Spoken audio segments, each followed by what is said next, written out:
grabado por Silvia Martínez para Despertar es Audiolibros.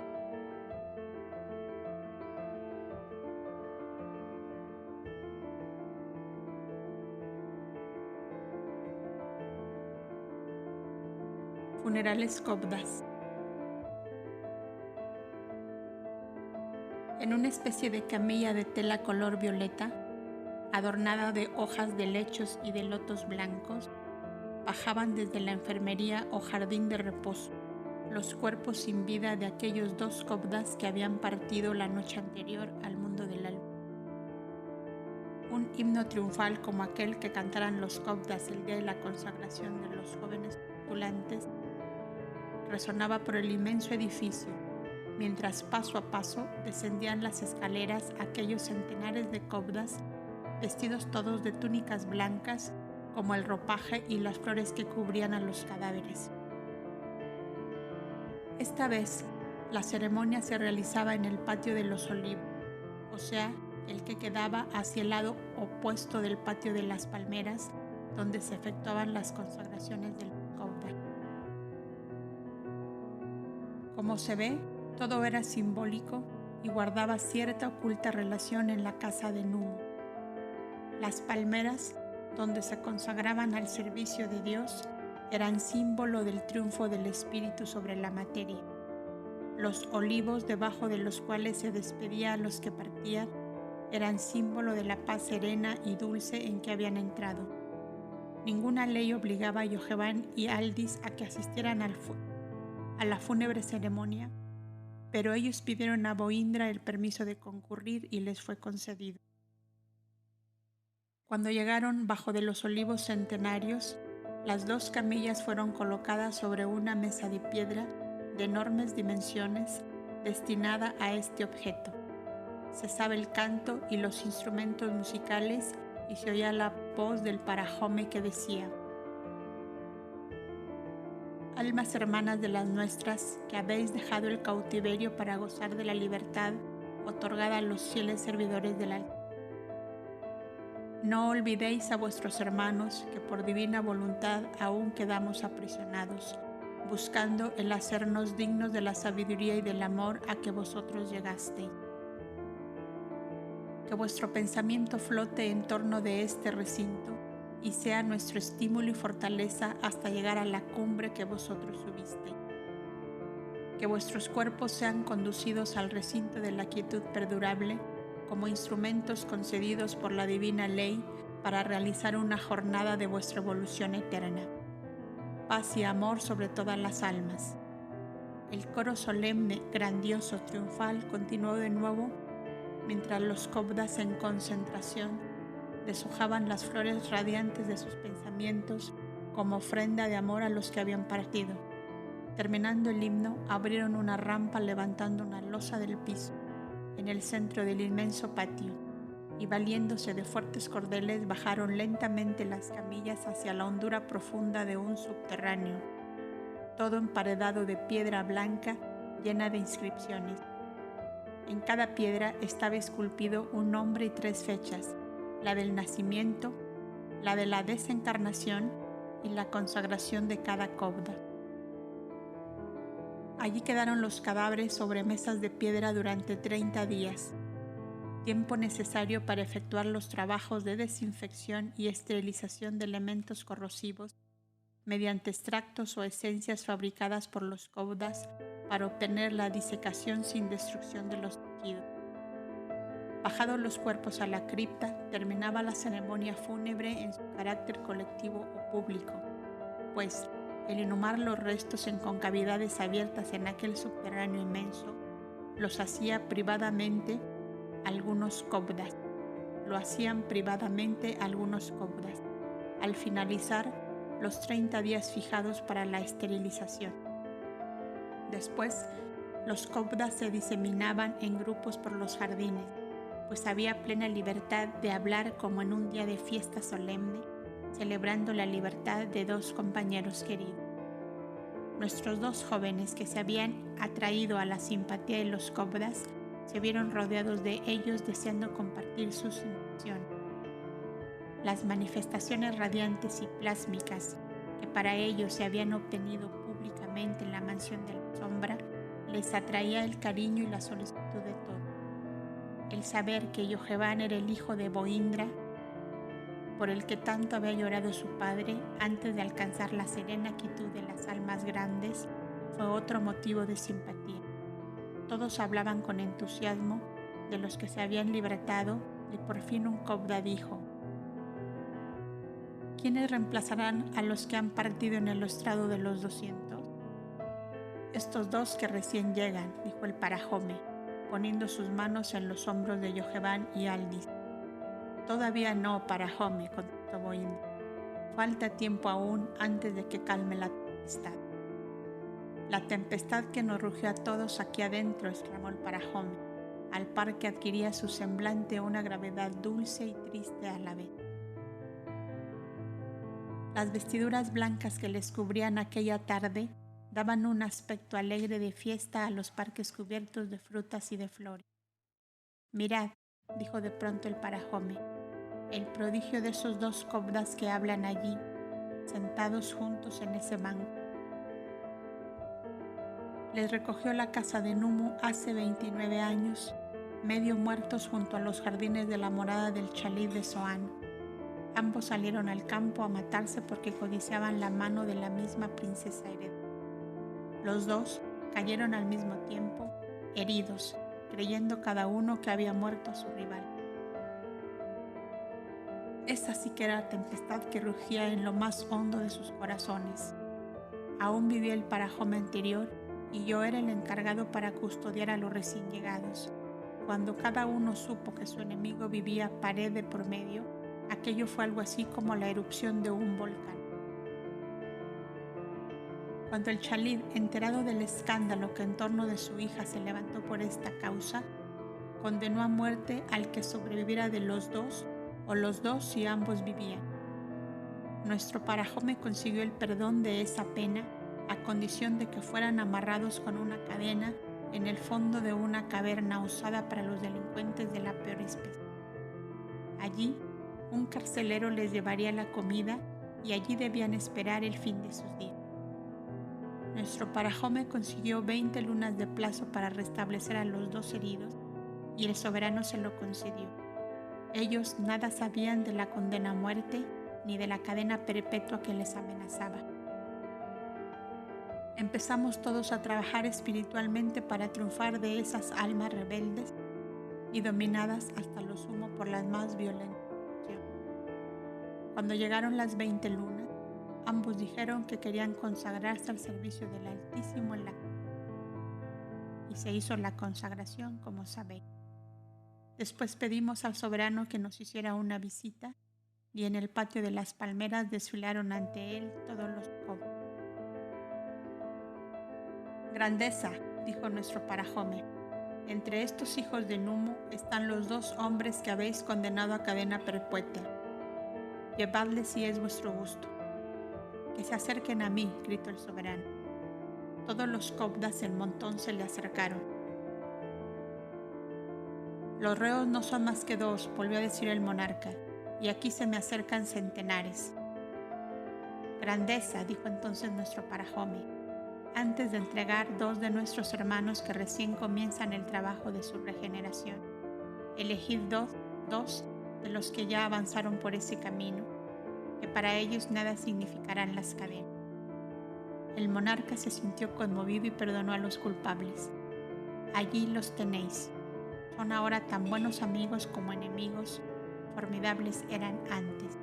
Sienten una compasión profunda hacia aquellos que aguardan en el corazón una herida causada por el amor humano, que es siempre la más terrible y dolorosa herida.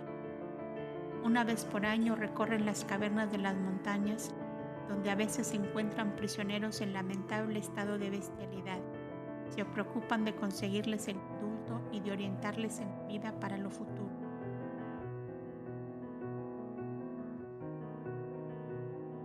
Siempre tenemos 10 coptas destinados a procurar el progreso y liberación de las almas sumergidas en la miseria de la vida humana. Y ellos pertenecen a esos 10 coptas que hacen vida activa al exterior. Pero el que se consagra aquí no vuelve al mundo jamás, preguntó Yoheván. Si tal es su voluntad, sí, porque no puede tener el alma quieta y serena quien está forzado en este recinto. Por ejemplo, vosotros, si al llegar las 20 lunas reglamentarias pedís que se os abra la puerta para salir, enseguida os hacemos conducir hacia donde queráis. Mas pasadas las 20 lunas, casi ninguno desea marcharse y son rarísimos los casos que suceden. La vida espiritual, como se sigue en la casa de Numu, encierra una felicidad tan desconocida de los hombres que solo los espíritus muy retardados no se sienten atraídos por ella. Las sombras del atardecer fueron haciéndose más y más pesadas, y los grupos de caudas, como blancas visiones, fueron perdiéndose en la penumbra de los jardines rumorosos y perfumados. Yoheván y Aldi subieron a sus habitaciones con la mente cargada de pensamientos profundos y graves porque se acercaban sus 20 lunas y sentían levantarse en lo hondo de sí mismo este interrogante. Sofía y Milcha debían pronto desencarnar. ¿Qué harían ellos arrojados de nuevo entre el mare magnum de la corrupción reinante? Desaparecidas ellas dos, ¿era acaso posible encontrar sus hijitos y recogerlos en la casa de Numu para apartarlos también de las corrientes de la ira? Adivinando tales interrogaciones, Boindra, que les acompañó hasta sus bóvedas particulares, les dijo al retirarse: todas vuestras preguntas internas os serán contestadas antes de las 20 lunas. No estéis pesarosos por ello, sino que abrid vuestras almas a la voluntad soberana del Altísimo, que os será manifestada por Numu cuando menos lo penséis. Somos avecillas que bogamos buscando la luz en la inmensidad. El Altísimo nos brinda esa luz cuando de verdad la deseamos y la pedimos. Esperad, pues, y no os pesará la resolución que toméis en el sereno razonamiento de vuestro íntimo ser.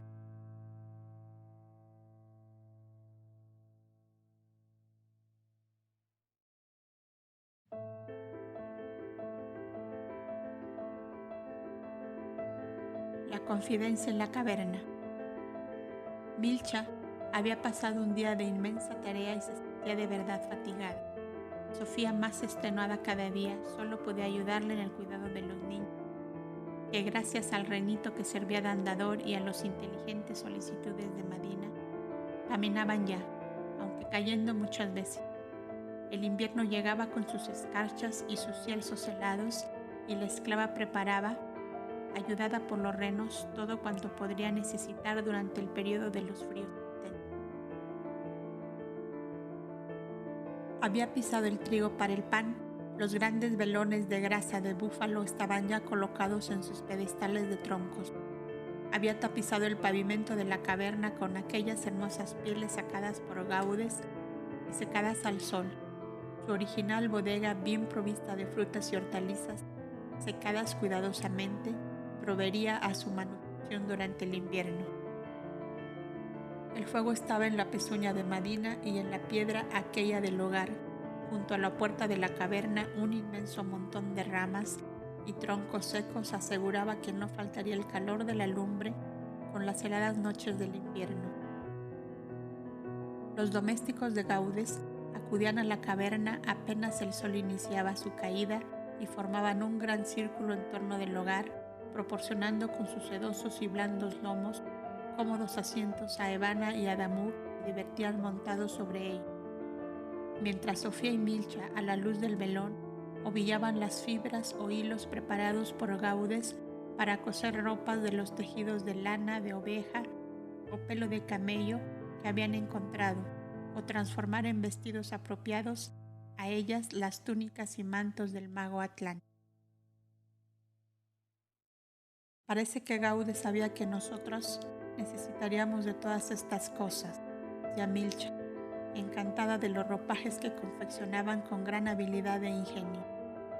Muchas veces oí decir a los viejos sacerdotes de Otlana que de este lado del mar grande había ciudades enteras que eran cavernas dispuestas y ornamentadas como grandes salas, decía Sofía, recordando lejanas conversaciones ¿Acaso escuchada sin prestar mayor atención, bien ajena por cierto de que su vida la terminaría en el fondo de una caverna? ¿Acaso vuestro padre estará también en una caverna como nosotros? ¿Quién puede saber lo que habrá sido de él? Lo sabré yo cuando muera y vendré a contártelo, ¿quieres mío? Pero, ¿por qué tenéis tanto empeño en morir? ¿Tendríais valor para abandonar ese hermoso botón de oro?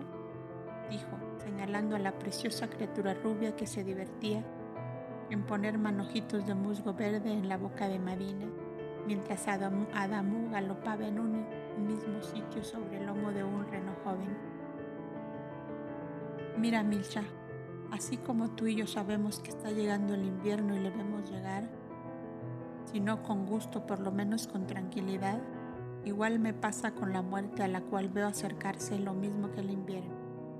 Todas las noches sueño que me encuentro con Yoheván y que él me dice que ambos tenemos que dejar pronto los cuerpos para tomar nueva vida en otro país. Que entonces nos amaremos nuevamente con un amor más inmenso aún, que nada ni nadie podrán interrumpir. En sueños me dice que me apresure a grabar en láminas de madera el día que nació Evana y Adamo, los nombres de sus padres, o sea, nosotros 4, y todo lo que pueda servirles a los niños para desenvolver su vida cuando sean mayores. Milcha movía tristemente la cabeza. Ese continuo pensar en morir os está enflaqueciendo cada día más. ¿Por qué no pensáis en que viviréis largo tiempo para que, siendo ya más grandecitos los niños, podamos emprender un viaje en busca de lugares habitados? ¿Acaso no estará lejos de aquí alguna ciudad? Porque esas marmitas, esos moldes de cobre y estas telas que estamos cosiendo, todas las ropas de gaudes que hemos encontrado, nos indican que Él los trajo de un país habitado. ¿No os parece mejor que pensemos todo esto que no en morir dejando tan pequeño? Tú tienes razón, Milcha, pero ¿puedes tú acaso estorbar a que llegue el invierno con no pensar en él? Así yo no puedo impedir que llegue la muerte, si es llegada la hora de mi descanso. Además, ¿no recuerdas que mi padre encarceló una vez a una anciana maga de Otlana porque le dijo en mi presencia: vuestra hija es una espiga dorada que recogerá el Altísimo casi antes de madurar? Sí, lo recuerdo, pero ni vos ni yo hicimos caso de aquel pronóstico de la maga, que por otra parte debió quedar curada para toda su vida de su manía de hacer anuncios impertinentes. Pues ahí tienes lo que son las cosas. Ahora se me ocurre hacer caso de aquella extraña profecía. ¿Es que creéis imposible encontraros de nuevo con Yoheván? ¿No es así, mi princesa? Es así, Milcha. Te contara todo cuanto él me dice en sueños, dirías que estoy loca. Pues no lo diré, contadme. Oye, soñé que Yoheván me decía que había encontrado a su verdadero padre, que si no fuera por nuestra separación, se sentiría perfectamente feliz en el sitio en que está. Me dice que él dejará su cuerpo antes que yo, y que ese cuerpo que él deja seguirá viviendo animado por el alma de su padre, cuya materia ya agotada no le sirve más.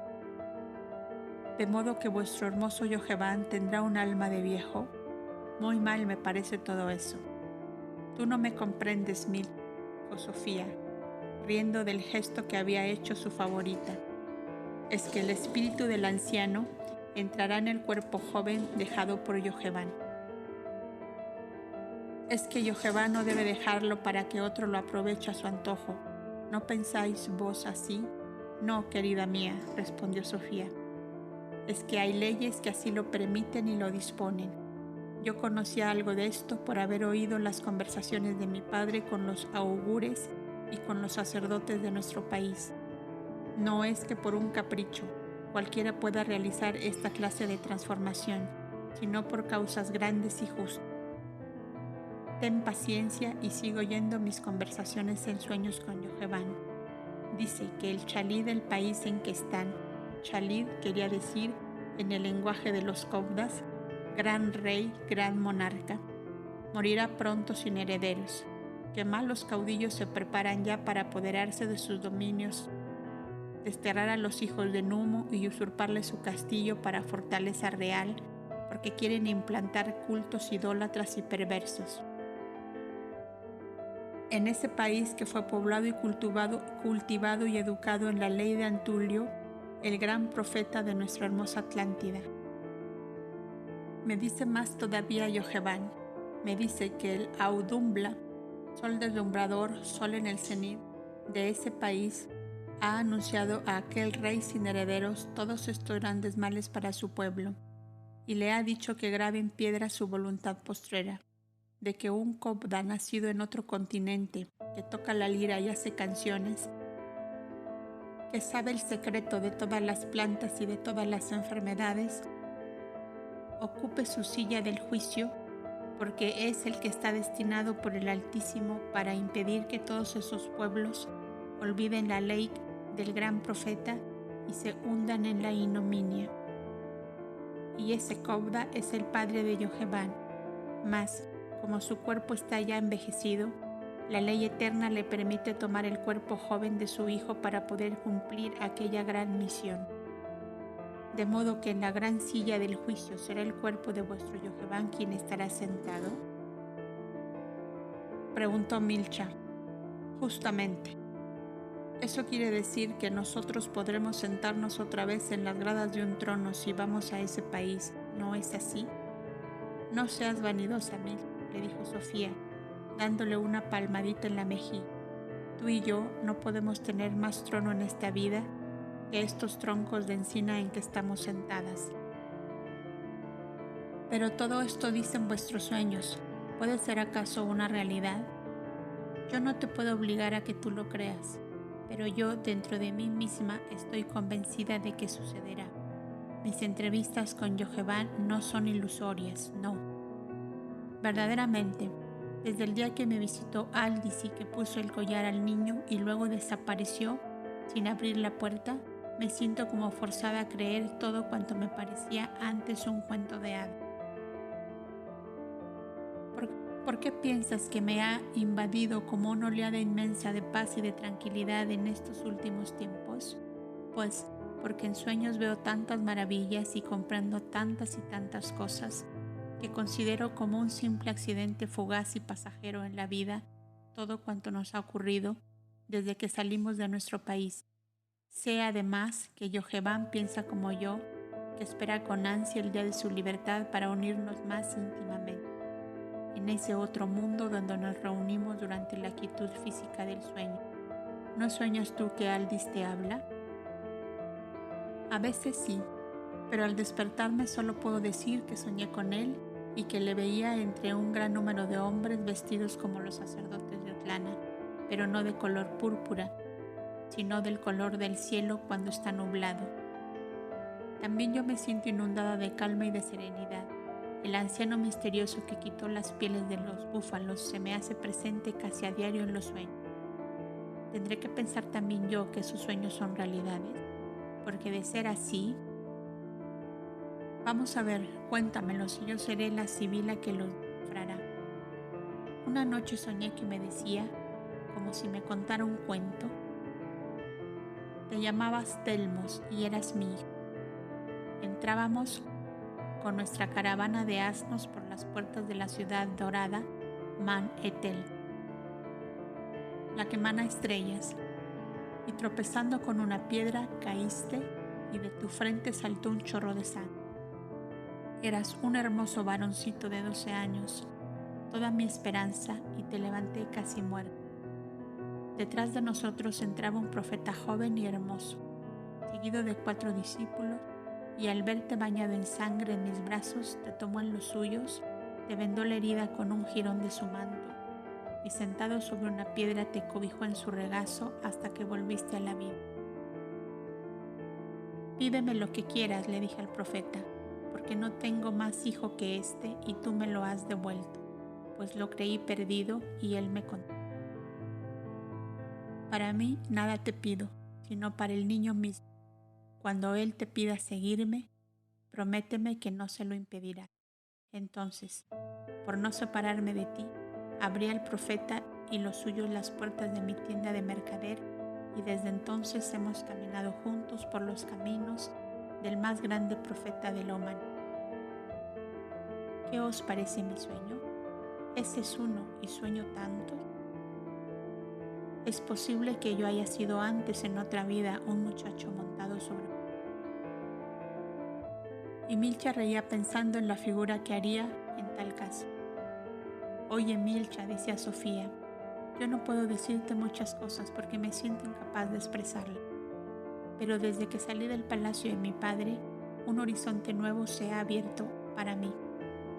Antes me absorbía el alma todo ese esplendor de la vida cortesana, y tú sabes lo que ha sido la vida para mí hasta que amé a Yoheván, un continuado desfile de agradables impresiones, de deseos insatisfechos, de vanidades colmadas hasta lo sumo. Parecíame que no tenía otro fin el vivir, quedarme lleno a la dicha de verme en toda complacida. Muy poco me ocupé, ya lo sabes, de averiguar lo que está más allá de los sentidos físicos. Pero los maestros que me puso mi padre, algo me hablaban de cosas graves y ocultas, mas como ellos veían que todo aquello me cansaba hasta darme sueño, doblaban la hoja y me dejaban hundirme de nuevo en mis frivolidades de niña mimada. Ahora, cambiando tan bruscamente el escenario de mi vida, vuelvo el pensamiento a aquellas adustas lecciones de mis maestros, y con los hechos que han acontecido aquí, se ha descorrido un velo y veo las cosas de muy distinta manera. ¿Eso quiere decir que encontráis algo de verdad o de posible realidad en mi sueño?, preguntó Milcha. Ciertamente. ¿Acaso nunca oíste contar a mi nodriza lo que un mago le dijo a mi padre cuando estaba recién casado con mi madre? Nunca lo oí. Pues oye, bien sabes que mi padre no era el heredero y que subió al trono a causa de que su hermano mayor se empeñó en amar a la hija de un rey enemigo, y mi abuelo lo desheredó, quedando entonces Nojepastro como hijo primero. Y cuando fue declarado príncipe heredero, un mago le dijo: hace muchos siglos que subes tronos destinados a otro, pero porque en otra vez un rey santo bajó para que tú subieras. En esta vez serás rey sobre las olas de un mar desconocido, y el sol de tu ocaso brillará sobre la escarcha.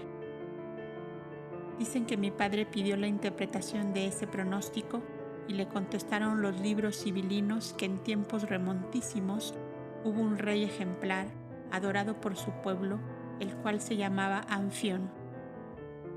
Que mi padre fue un hermano suyo de grandes ambiciones, y que valiéndose de intrigas y calumnias, sublevó una parte de los ejércitos y del pueblo del país de Teoscandia, estado dependiente del país de Otlana, lo cual, visto por el rey Anfión, abdicó su corona y sus estados en favor de su hermano, para evitar la lucha entre los dos bandos que se habían formado. Le anunciaron que vería morir su dinastía, y ya lo ves, parece se ha cumplido. Aún no, pues vivís vos y vive Evana. Vaya, miren qué dos ramas para hacer revivir el árbol. Contestó Sofía, acariciando a su pequeñita, que en esos momentos se acercaba lloriqueando, porque Adamu no le permitía galopar junto a él sobre el lomo del ranito joven que había elegido para caballo. Calmado por Milcha el pequeño disturbio entre el futuro matrimonio, las dos mujeres continuaron su conversación. Lo que yo quería decirte era que nada tiene de inverosímil tu sueño, porque siendo una verdad que venimos muchas veces a la vida, ¿por qué no podías tú haber sido un muchacho montado sobre un burro? ¿Cómo podías tú imaginar todo eso? Y que entraban por aquella ciudad y que te llamabas Delmos y que el profeta curaba tu herida. Verdaderamente es asombrosa la claridad con que en sueños veo infinidad de cosas que no sé si han pasado o es que van a suceder. Otra vez soñé que el mismo anciano me decía: no busquéis de encontrar seres humanos ni pueblos habitados, porque los hombres torcerán vuestros caminos. Yo preparé para vosotros esta vivienda, porque una voz de los aires me dijo: has dejado tu tierra y tu familia para preparar un hogar a hijos que aún no han nacido. Ese anciano debe ser el mismo Gaudes, el mago Atlante. ¿Sabes, Milcha? Y no lo habíamos pensado antes, qué tontas éramos. Tú nada me decías de tus sueños, yo no podía pensarlo. Entonces, ¿ese hombre que ha visto esta caverna está muerto? Así parece. Luego, nosotras estamos vestidas con los despojos de un difunto. Cielos, ahora me explico por qué pensáis tanto en la muerte. Milcha hizo un gesto como de espanto y terror. Pero mujer, no seas tonta. ¿No ves que cuando Gaudes vestía estas ropas estaba vivo y no muerto? Bendito sea él que dejó todas sus cosas en esta caverna, que de no ser así, qué mal invierno nos esperaba.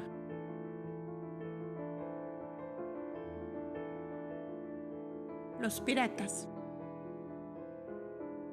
Una piedrecilla pequeña se desprendió del techo de la caverna, cayendo sobre la rústica mesa. Produjo un ruido seco que asustó a los niños. Sofía y Milcha prestaron también atención. Los renos igualmente sirvieron como si todos hubieran sentido una misma misteriosa llamada.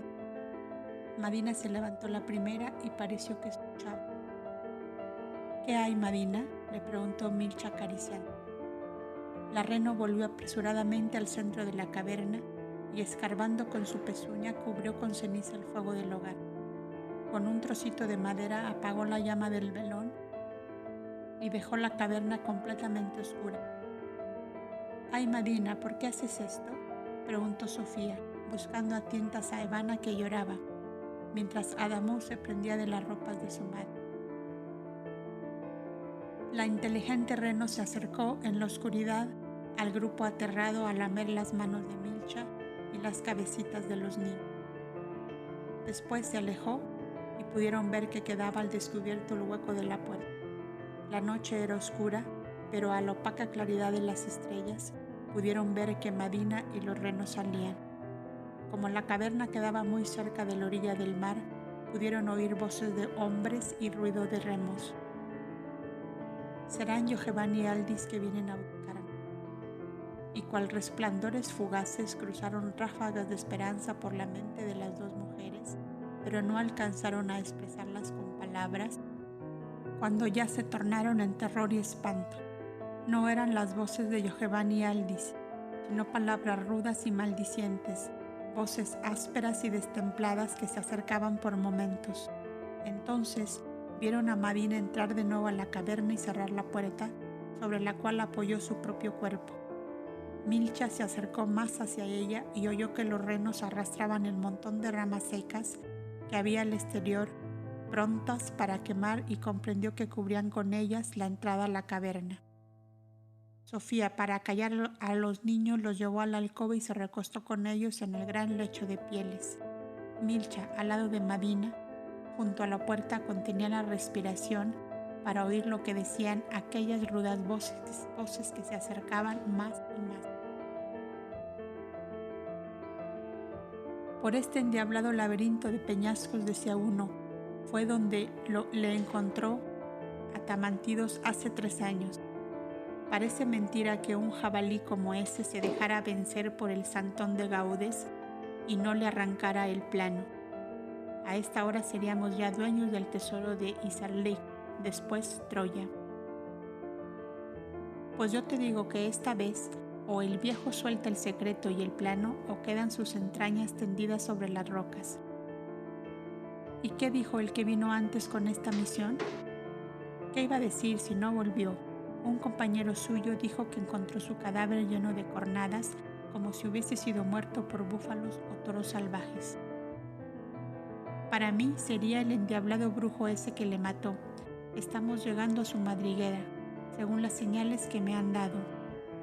Hasta aquí había oído la pobre Milcha aterrada, cuando se sintió un espantoso tropel y choque de cuernos y feroces patadas y gritos y maldiciones que parecían hundir las montañas vecinas como sacudidas por un terremoto.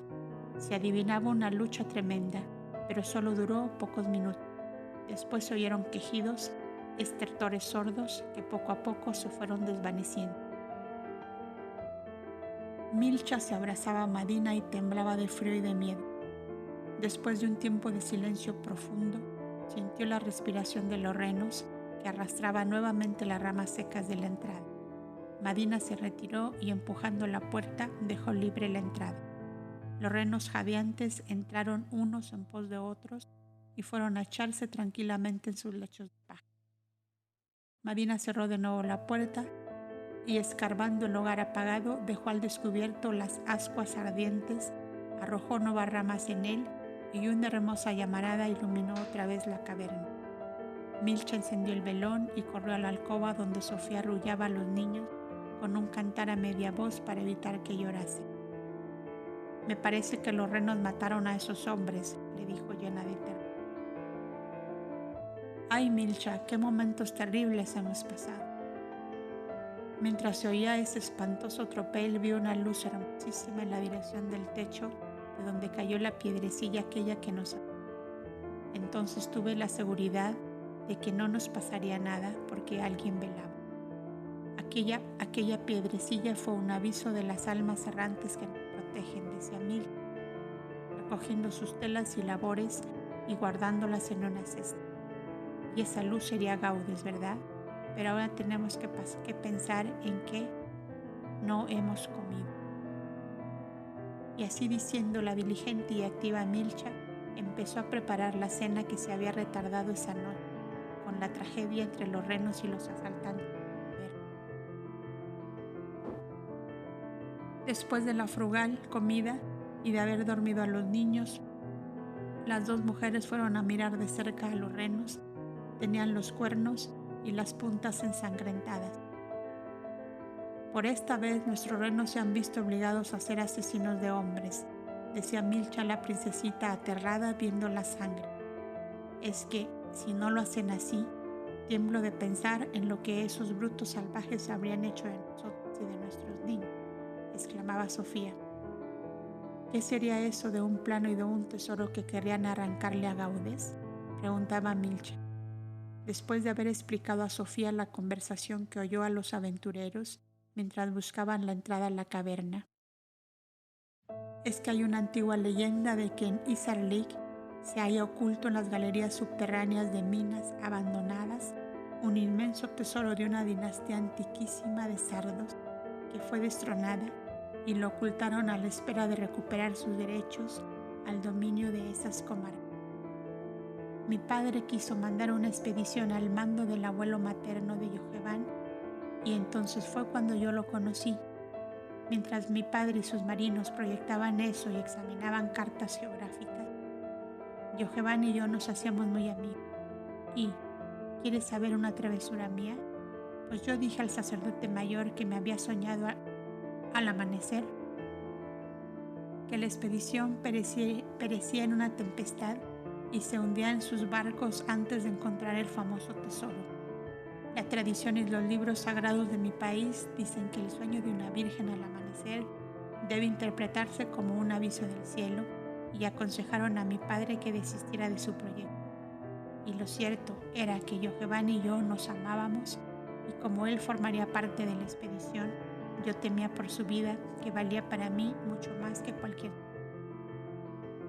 Y con tal mentirilla inocente estorbé la empresa. Pero, ¿por qué estos bandidos buscaban a Gaudes? ¿Tendrían la certeza de que él estaba en el secreto? ¿Quién sabe?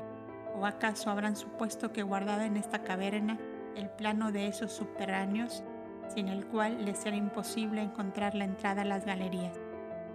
Sea como sea, lo cierto es que ni un batallón de hombres nos defendería mejor que los renos de Gaudes. En recompensa vamos a darles una ración de bellotas y habichuelas, y entre las dos fueron colocando delante de cada uno de los nobles y hermosos animales una cestilla colmada.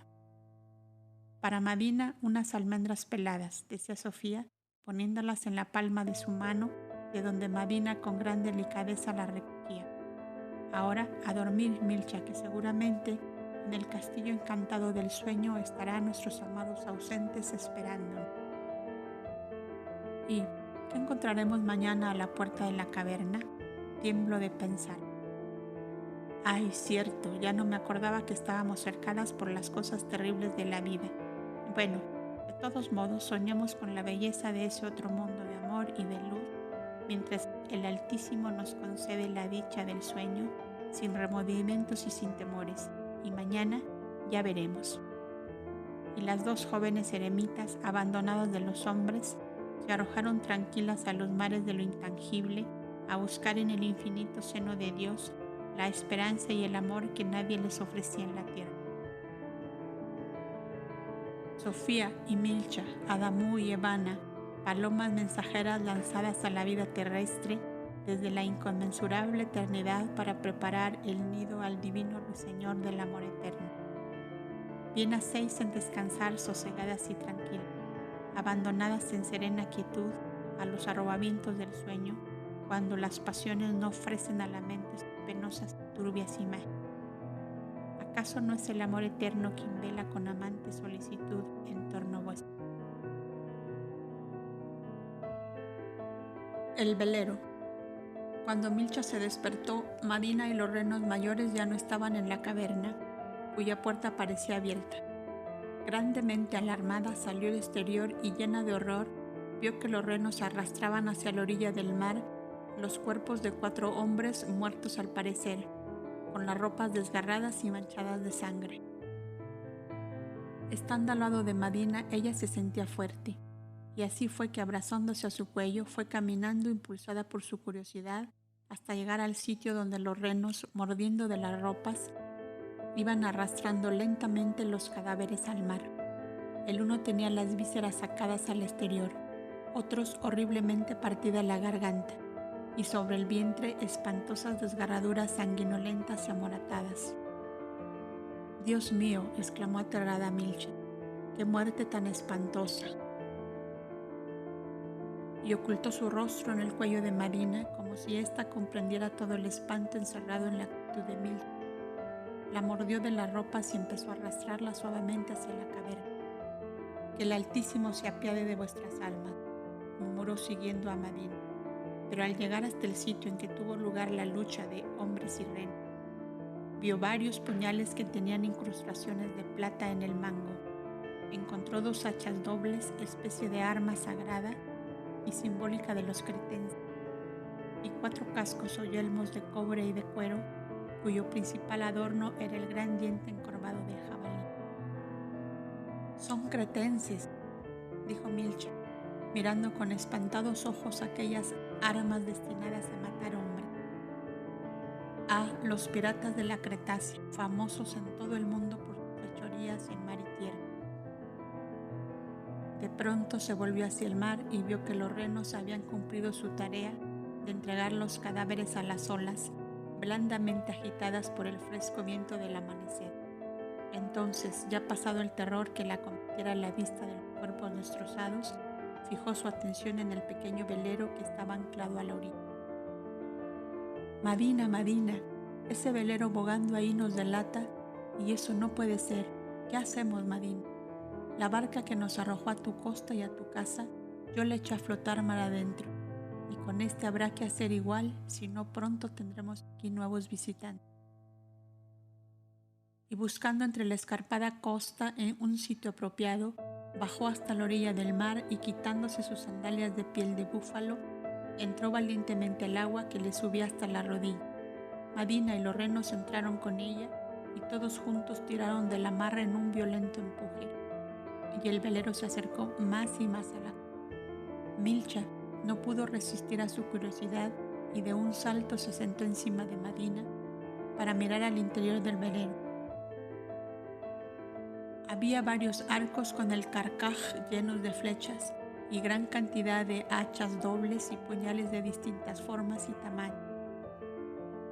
«Aquí se ve clara la profesión a que se dedicaban los angelitos», murmuraba Milcha, viendo todo aquel aparato de exterminio y de muerte.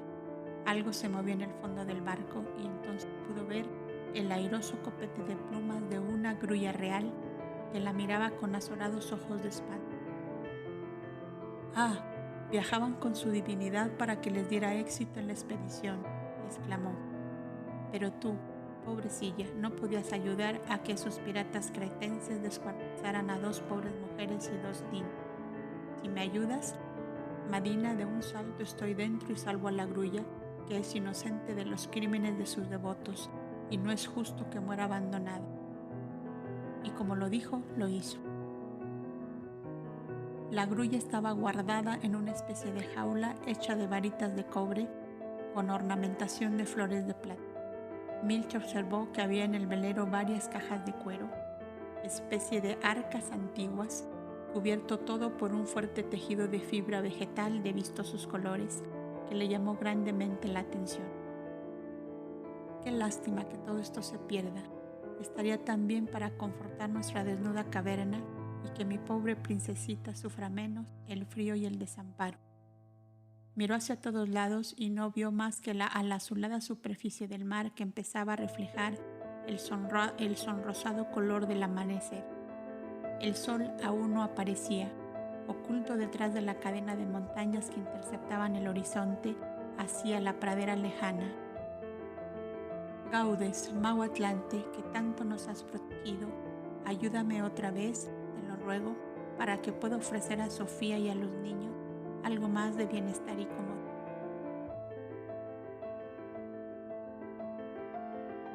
Como si Gaudes la hubiese escuchado, Madina se acercó al velero y tras ella los otros renos. Milcha recordó el traslado de la cosecha a la caverna y pensó que lo mismo podían hacerlo entonces. Hizo un fardo de aquella tela de fibra vegetal de vivos colores que tanto le gustaba y lo puso sobre el lomo de Madina, la cual salió a la orilla y lo dejó. No se precisaba más. Los demás renos imitarían lo que ella había hecho. Entonces Milcha, con grandes esfuerzos, colocó cada una de aquellas cajas de cuero encima de los renos, sujetándolas de una de las asas en los cuernos, y unos después de otros fueron dejando su cargamento junto a la puerta de la caverna. Por fin le tocó el turno a la jaula que guardaba la grulla, y ésta fue hábilmente colgada de los cuernos del reno mayor que, con paso ceremonial sagrado, la llevó hasta donde estaban los demás. Antes de bajarse, Milcha cortó con hacha y daga las cuerdas que sostenían las velas y las hizo caer sobre las rocas de la orilla. Después fue arrojando encima todas aquellas armas, palos y azadones como los usados para arrancar piedras o remover la tierra. Todo esto nos es necesario para la siembra cuando llegue el tiempo, ¿verdad, Madina? Cuando el velero estuvo vacío, Milcha atrajo a Madina cuanto pudo y montada sobre ella se puso en la ribera sin mojarse los pies. Ya en tierra firme desató la amarra y ayudada por los renos empujó el velero mar adentro.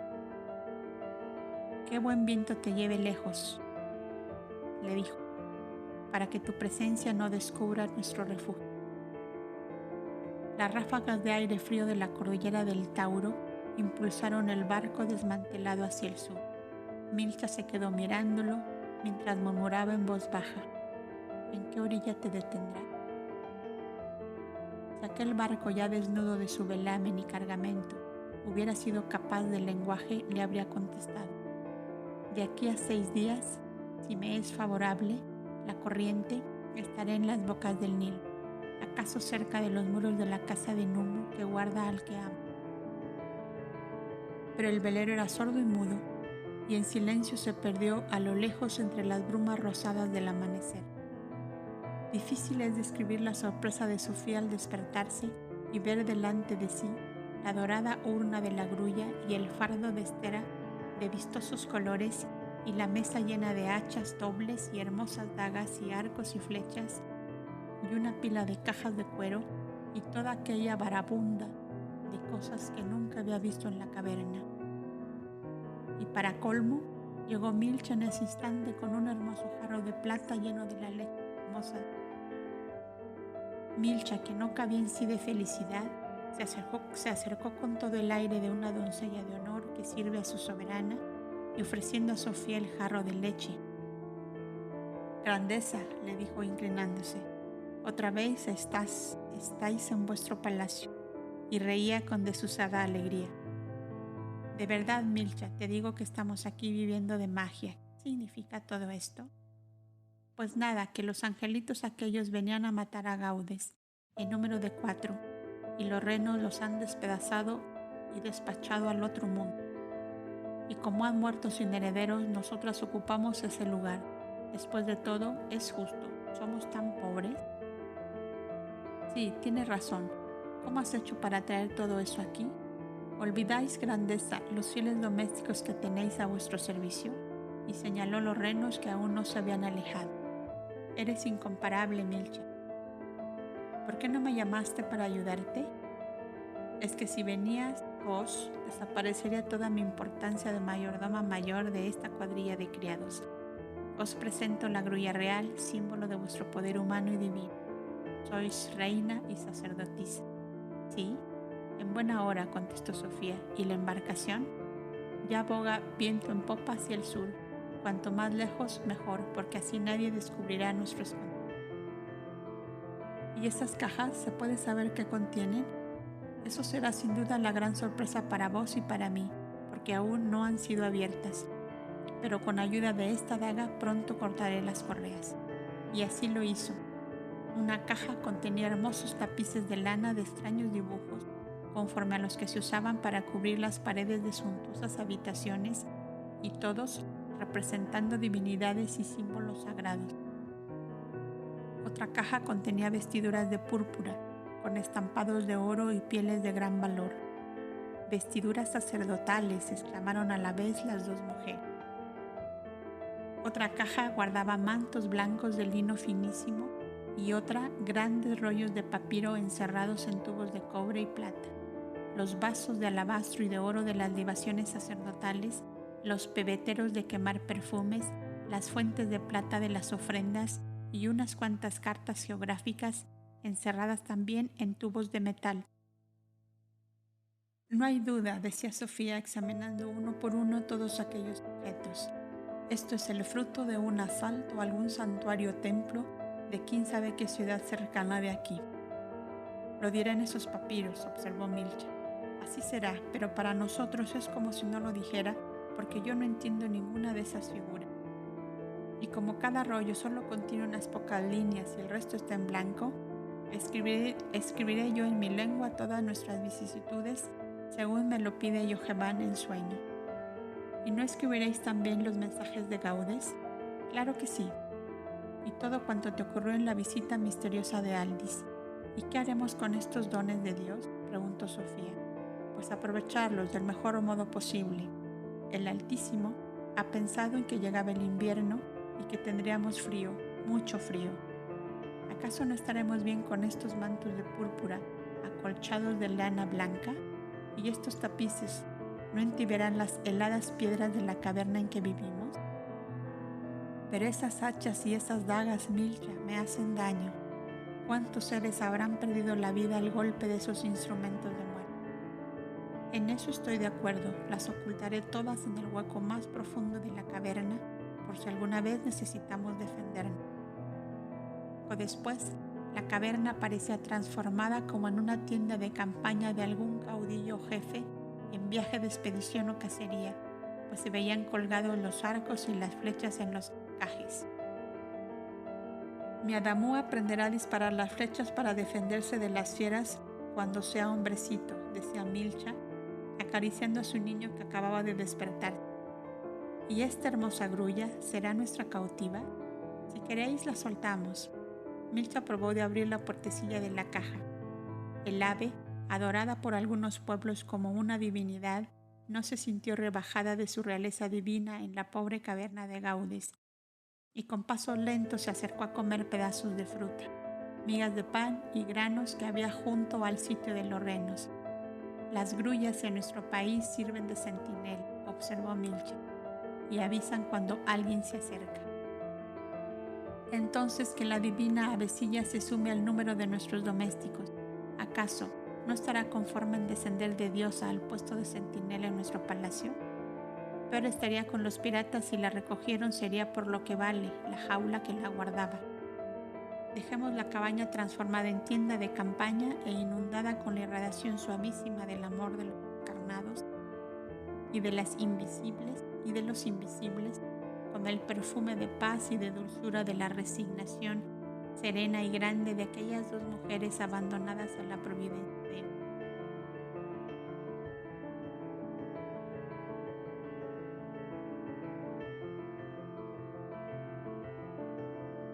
La transmigración de Boindra. Volvamos al país de Ajuar, nombre dado entonces al delta del Nilo, al cual pertenecía Negadá, la ciudad de los Cobdas, como se la llamaba, porque estaba formada casi exclusivamente por pastores y labriegos pertenecientes al gran santuario.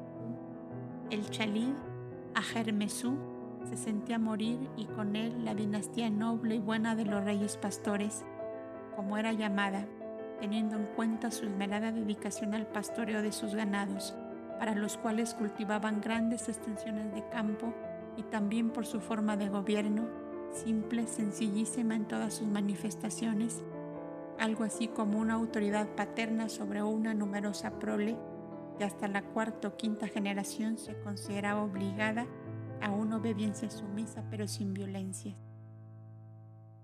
Su audumbla le había dicho: solo hay un hombre en tu país que sea capaz de mantener unidas las distintas razas y tendencias y aspiraciones entre los miles de seres que forman tus dominios, y ese hombre es un Cobda que domina el secreto de las plantas, de las enfermedades y de toda especie de armonía. Mándala a buscar ahora mismo, porque antes de 40 auroras viajarás en la media luna. Viajar en la media luna significaba el viaje a la eternidad que, según el rito de ellos, se hacía en una barquilla luminosa que tenía la forma del astro nocturno en creciente. Cuando él se disponía a elegir hombres de confianza para ir en calidad de embajadores al gran santuario copto, por el que tanta veneración se tenía en todo el país, en la mansión de la sombra apareció Numu en radiante visión a los 40 coptas de turno, entre los cuales se hallaba Boindra, y todos comprendieron que dijo: aquel de vosotros que con la poderosa irradiación de la armonía despierta la energía vital de todo ser viviente y aniquila el odio y la maldad, ha de responder en esta hora al llamado del Altísimo Señor de todos los mundos.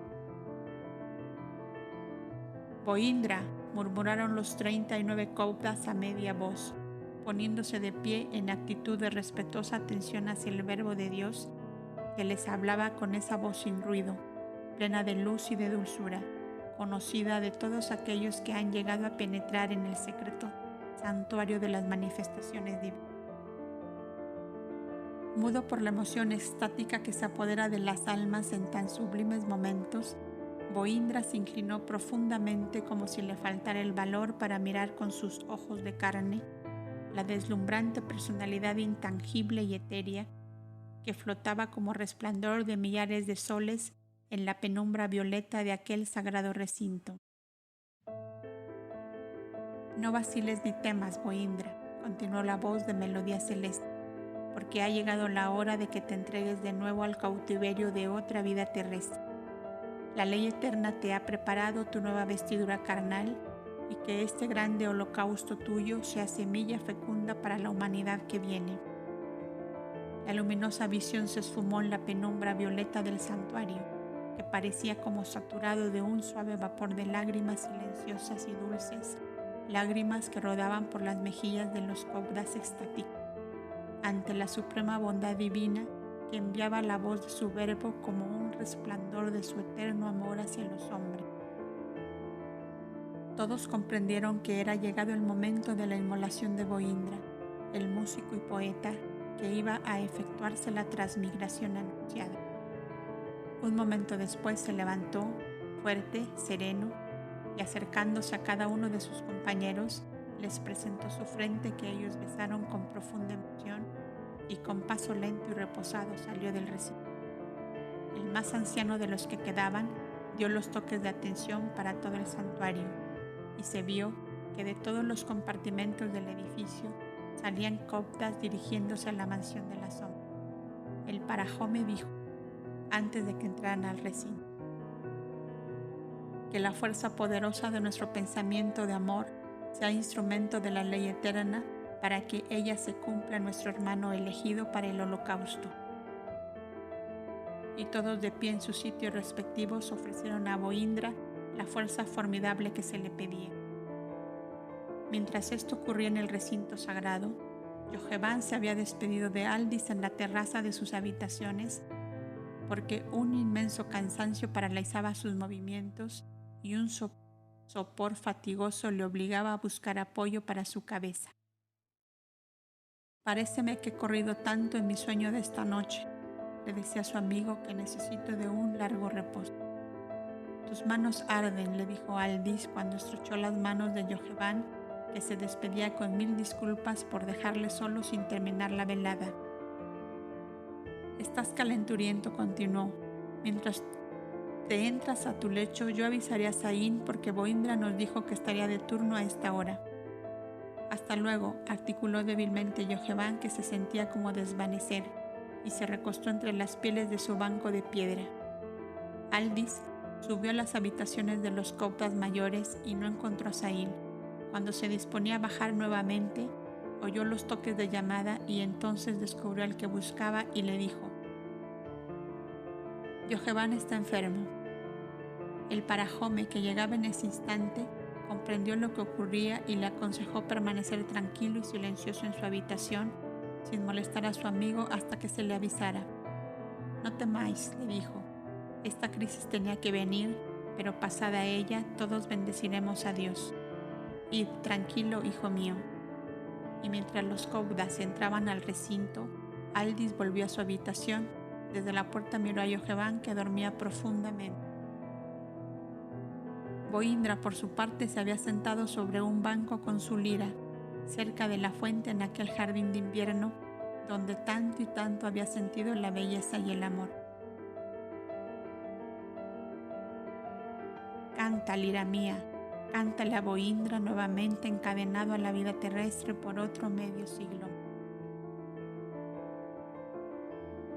Y la lira del copta poeta, como un suspiro de la noche, parecía gemir entre las ondulantes hojas de los lotos que acariciaban su blanca cabellera.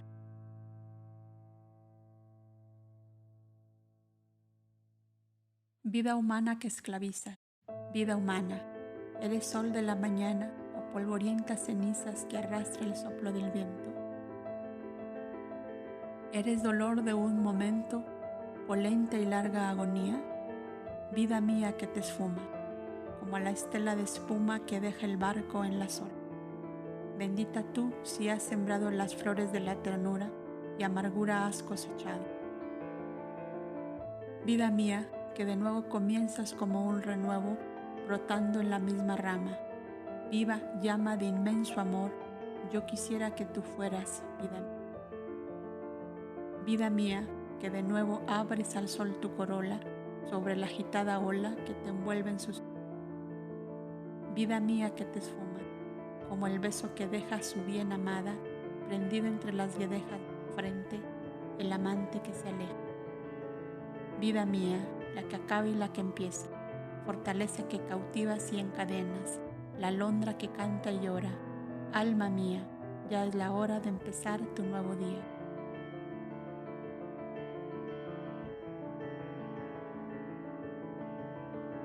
Boindra dejó caer sobre sus rodillas la lira que temblaba de amor entre sus manos y, exhalando un hondo suspiro, se dejó adormecer por el rumor de la fuente, cuyas aguas caían melodiosas sobre el follaje que cubría los bordes.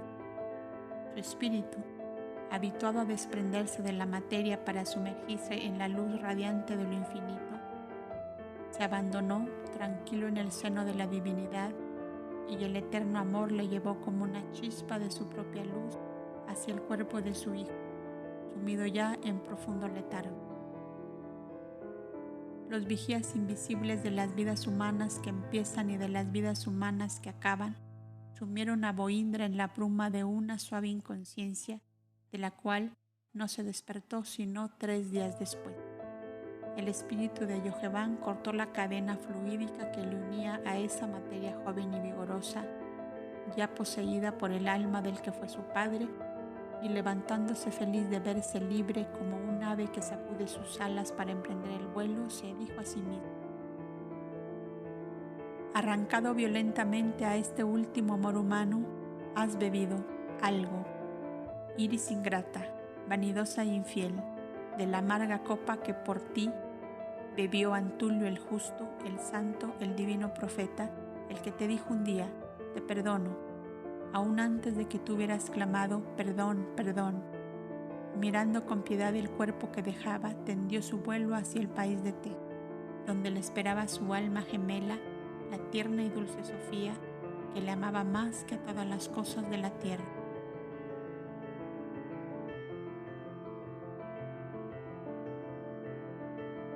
Yoheván libre. 1 hora más o menos duró la concentración de pensamientos conjuntos realizada por los Cobdas para ayudar a la transmigración de aquel espíritu que había aceptado el sacrificio de una nueva existencia terrestre sin pasar por el descanso que media entre la desencarnación y un nuevo nacimiento. Entonces salió el Parajome seguido de los 9 que quedaban del Alto Consejo y se dirigió a la habitación de Yoheván, al cual observaron cuidadosamente. Su letargo era profundo. Aldis acudió para saber lo que pensaría de la salud de su amigo, al cual él creía devorado por la fiebre, si bien algo había comprendido de la transformación anteriormente anunciada. El Parajome le tomó la pulsación, escuchó los latidos de su corazón y, acto seguido, trayendo una camilla, le trasladaron a la rotonda aquella en que aún yacía sobre el banco el cuerpo abandonado por Boindra. Aún estaba tibio, pero la circulación de la sangre había paralizado su curso y el frío empezaba a ser intenso en las extremidades que ya se tornaban rígidas. No había lugar a dudas. La transmigración estaba realizada y esperaban que sería con buen éxito. 4 Cobdas retiraron el cuerpo muerto para colocar en ese mismo sitio al cuerpo dormido de Boindra, joven, vigoroso y bello. Inútil es advertir que todo esto se realizaba en el mayor silencio y con las más extremas precauciones. Los demás Cobdas comenzaron a llegar y uno a uno, empezando por el Parajome, fueron acercándose a besar suave y delicadamente la frente pálida del joven dormido. Tanto amor, tanta ternura irradió cada cual en aquel beso intenso y puro, que pronto se formó como una niebla luminosa en torno del durmiente. Al final de todos los Cobdas se acercó a su vez Aldis, que ya convencido de lo que se había realizado, no podía contener sus lágrimas, que en silencio cayeron sobre aquel rostro hermoso, que había animado poco antes el alma de su compañero. Cuando se volvió a su sitio en la rotonda a esconder su desconsuelo en la penumbra del más apartado rincón, entre un bosquecillo de begonias, vio ante sí a Yoheván radiante y feliz que le tendía los brazos. ¿Por qué lloras? ¿Acaso te apena mi libertad? Aldis se abrazó con aquella blanca sombra querida y se lo oyó murmurar en una media voz sollozante: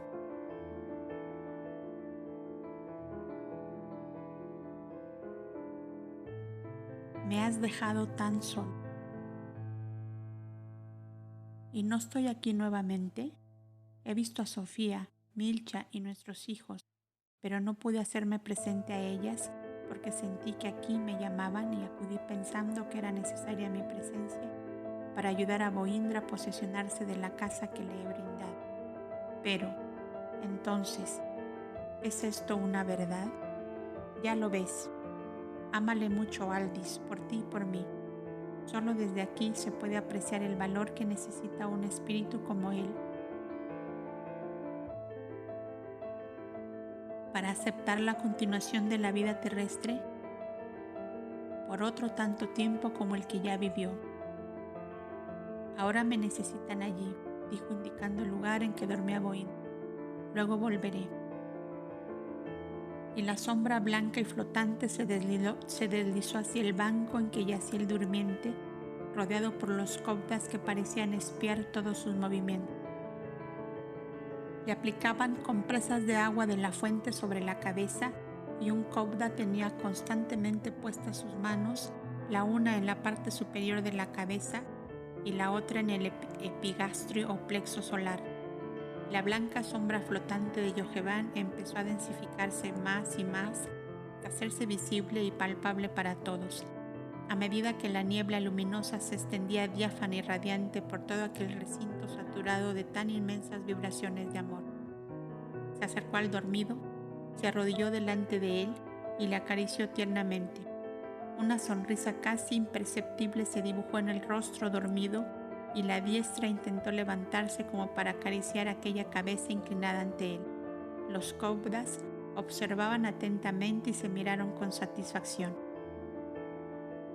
Ya empieza la lucidez, dijo el Parajome, pero aún no domina bien la materia. Me quedaré con 10 de vosotros por 1 hora, luego vendrán otros a relevarnos porque no conviene que nos fatiguemos todos a la vez. Aldis quiso quedarse, pero un cobda de edad madura le dijo: «No, hijo mío, eres muy nuevo en esta clase de actividades y aún no tienes ordenado tu pensamiento. Sin querer, acaso, causarías daño», y tomándolo de un brazo suavemente se lo fue llevando hacia la escalera, por donde podían bajar al puente de piedra, aquel que parecía como un inmenso monstruo marino tendido sobre el canal que rodeaba en semicírculo la enorme y sólida construcción. La insistencia de tu pensamiento aún sin cultivo podría entorpecer la acción de los operadores invisibles en ese cuerpo en letargo, y tanto más ayuda prestarás cuanto más te alejes ahora de aquel lugar. Probemos que las emanaciones del campo de la pradera silenciosa y de las aguas musicales regularicen tu sistema nervioso, acaso puesto en demasiada tensión.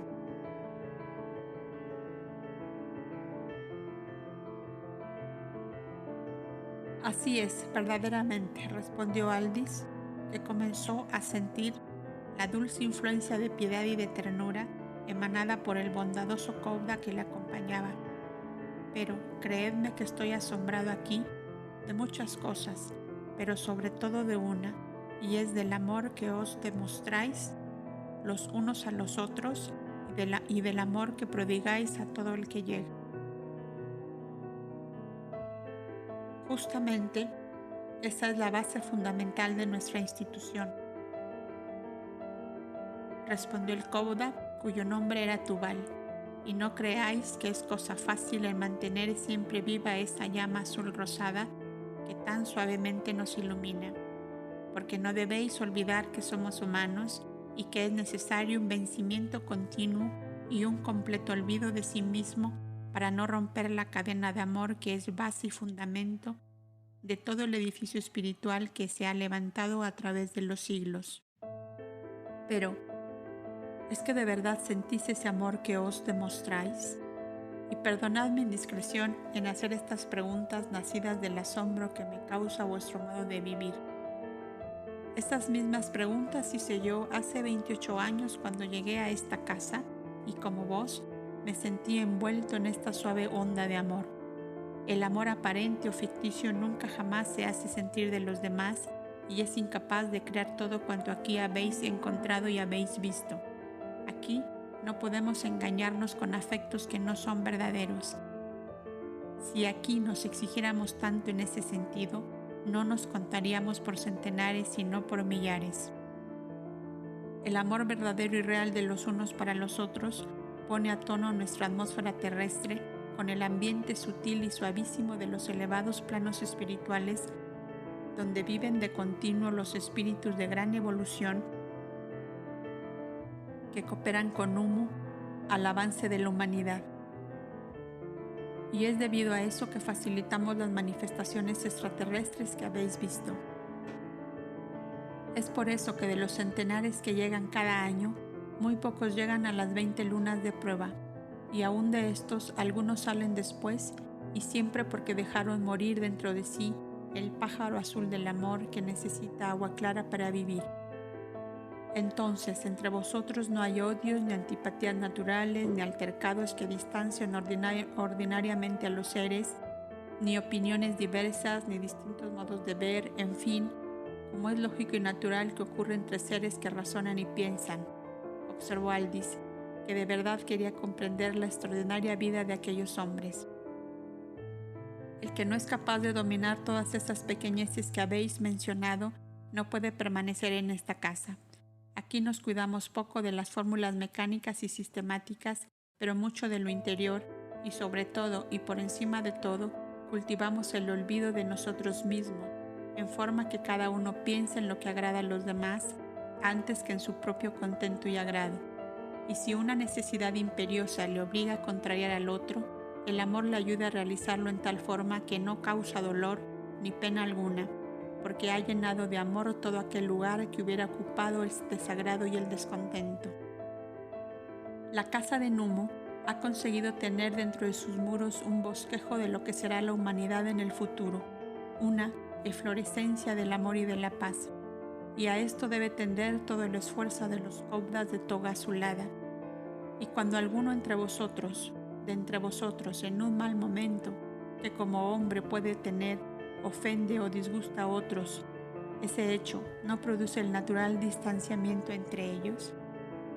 Precisamente por eso y para eso se prueba, se educa y se aquilata la fuerza espiritual de cada uno, y nuestras leyes han cuidado bien de que cada cual tenga en su recinto particular amplia libertad de obrar como más le agrada, para que la atención del espíritu no sea continua y permanente. Además, los elevados gustos e inclinaciones en el orden intelectual y artístico gozan de plena libertad aquí, lo mismo que en los trabajos científicos o manuales. Tenemos entre nosotros hombres aficionados a la agricultura y son los que han cultivado toda esta pradera que veis y que es la que alimenta a los moradores del santuario y a todos los que pueblan estos campos. Para el que gusta de los animales y goza con cuidarlos y atender a sus necesidades, tenemos nuestro parquecito zoológico que ya habéis visitado y que satisface a los cobdas que sienten esa necesidad.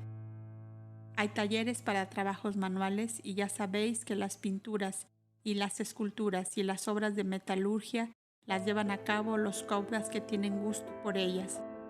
En las necesidades físicas como alimentación, vestido, forma íntima de vivir, hay, como lo veis, amplia libertad, solo que las túnicas exteriores deben ser iguales en color, no en calidad, por la razón de que hay quien siente más frío y necesita tela más consistente, y quien siente más calor y la desea más liviana. Y en cuanto a los alimentos, cada cual los toma a medida de su necesidad y en su propia habitación. Lo mismo que se ha hecho con vosotros, a excepción de los días extraordinarios en que por celebración de alguna fecha de gran significación nos reunimos a comer juntos en el patio de las palmeras, que es donde celebramos los grandes acontecimientos. Y ¿no os molesta a veces el ser mandados por un hombre, el Parajome, que ni es vuestro padre ni es vuestro rey?, preguntó nuevamente Aldis. Absolutamente no. En primer lugar, el Parajome es elegido por nosotros mismos, como también los 10 del Alto Consejo, cuya misión es cumplir y hacer cumplir la ley y cuidar con solicitud del bienestar de todos los moradores de la casa de Numo. Si uno de nosotros cae en una falta que desagrada a los demás y perjudica el orden de la casa, se le pone en su propia habitación una advertencia breve y llena de bondad. Si no es obedecida después de 2 veces, se le invita a retirarse de la casa, devolviéndole lo que hubiera aportado al entrar, y si nada tiene, se le dan los medios necesarios para desenvolver su vida fuera de aquí. Además, nuestro Parajome no tiene necesidad de darnos órdenes, porque nuestro camino está marcado desde hace siglos, y el que cumple con la ley puede estar seguro de que nadie le dará órdenes nuevas. Ocupado cada cual en lo que ha elegido para su propio trabajo y recreo, creedme, no tenemos tiempo para pensar en pequeñas susceptibilidades. Y como todos tenemos la seguridad de que ninguna cadena perpetua nos ata, estamos aquí por pleno convencimiento de que es lo mejor que podemos hacer en la situación de cada cual. Si las rebeldías nacen en el ser humano de las injusticias y sin razones a que se le quiere someter, aquí no tienen cabida, porque durante 20 lunas estudiamos la ley de la casa de Numo, al pie de la cual está escrito, ya lo sabéis. Si no te sientes capaz de amoldar tu vida a esta ley, sé sincero contigo mismo y con los demás, y apártate para que no seas un perturbador de la paz y del amor. Pero las envidias, los egoísmos, las ambiciones tan propias de los hombres, ¿cómo es que aquí no producen ni causan antagonismos entre unos y otros? Los que poseen mayores méritos y cualidades más sobresalientes, ¿no causan humillación y dolor al que carece de ellas? Volvió a preguntar Aldis al complaciente Kouda que le acompañaba en aquel paseo al atardecer por la pradera oliente a frutos maduros y a espigas en sazón. Hay una onda tan formidable de amor en la casa de Numu que esos sentimientos se desvanecen sin salir al exterior. Además, todos sabemos por el conocimiento de nuestras existencias anteriores que lo bueno que hoy tenemos, otros lo tuvieron ayer o lo tendrán mañana. Y en este caso no cabe la vanidad en los unos ni la humillación en los otros. Cada uno sabe que la vida actual no es más que una forma pasajera de manifestación adoptada por nuestro verdadero yo para realizar un paso en el largo camino. Si vos, por ejemplo, camináis con una luz más grande y viva que la mía, ¿por qué tengo yo que molestarme si vuestra luz no obscurece la mía, sino que alumbra más mi propio camino? Si vos cuidáis un jardín y yo cuido otro, ¿por qué tengo que padecer si vuestras flores y frutos son mejores que los míos? Lo que cabe es preguntarme si yo hago por mi jardín todo el esfuerzo y el sacrificio que hacéis vos por el vuestro. Si vos, por ejemplo, os veis rodeado de afecto y consideración, de lo cual yo carezco, ¿qué cabe pensar o cavilar en tal caso? Porque vos haréis mayores esfuerzos que yo para merecer todo ese afecto y toda esa consideración, pues tratándose de afectos que no son del orden pasional, están siempre basados en el mérito personal que cada uno se conquista con sus virtudes y con sus esfuerzos. Si yo no enciendo mi lámpara, ¿tengo derecho de quejarme si estoy a oscuras? Soy egoísta y solo me busco a mí mismo en todas las cosas. ¿Tengo derecho a esperar el amor de los demás? Si jamás me preocupo de complacer a los demás, ¿tengo derecho a esperar que los demás me complazcan a mí? Todo eso está muy bien y tenéis toda la razón, pero los humanos de ordinario no razonan así, observó Aldis. Ay, hijo mío, el que no aprende a razonar de esta manera no es apto para la casa de Numu, en cuya entrada está escrito: si en ti no ha florecido el amor, ni hay campo para sembrarlo, no entres aquí porque causarás la muerte. Y como el egoísmo es el gran destructor del amor, por eso está escrito en nuestra ley: la felicidad que se encierra en el amor solo la sentirás cuando hayas matado al egoísmo. El amor impone muchos sacrificios ocultos, ignorados y silenciosos, y el que no es capaz de hacerlos no debe creerse con derecho de sentirlo y de recibirlo. ¿No lo creéis así? Es así a la verdad, y estoy pensando que si fuera posible hacer razonar a todos los hombres en esa forma, la humanidad estaría inundada de paz y de tranquilidad. De aquí a 10 o 12 milenios más, la mayoría de la humanidad razonará en esta forma, según las profecías que aquí se han recibido.